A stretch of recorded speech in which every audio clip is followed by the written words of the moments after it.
दंडकारण्य में नक्सलियों ने बंद के आह्वान पर अपनी उपस्थिति दर्ज कराते हुए उत्पात मचाया है। नक्सलियों ने आज सुबह एक यात्री बस को आग के हवाले किया है, जिसमें यात्री बस पूरी तरह जलकर खाक में तब्दील हो गई। मिली जानकारी के अनुसार उड़ीसा से यात्रियों को लेकर बस हैदराबाद के लिए निकली थी, जिसके बाद कोटा से लगभग 15 किलोमीटर दूर आंध्र प्रदेश के चिंतूर थाना क्षेत्र के कोतूर में हथियारबंद नक्सलियों ने बस रोका, जिसके बाद सभी यात्रियों को बंदूक की नोक पर बस से उतार दिया और बस में आगजनी की।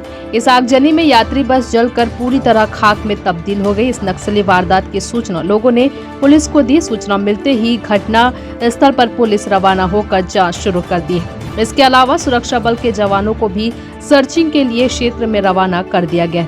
दरअसल नक्सलियों ने आज दंडकारण्य बंद का आह्वान किया था और इस बंद के दौरान नक्सली हमेशा से ही बस्तर के अलग अलग क्षेत्र में उत्पात मचाते आए हैं। यही कारण है कि नक्सलियों ने इस यात्री बस को आग के हवाले किया है। इसके अलावा नक्सली बैनर पोस्टर अंदरूनी क्षेत्र में लगाकर दंडकारण्य बंद को सफल बनाने के लिए अपील की है। न्यूज़ प्लस 21 के लिए विप्लव कुंडू की रिपोर्ट।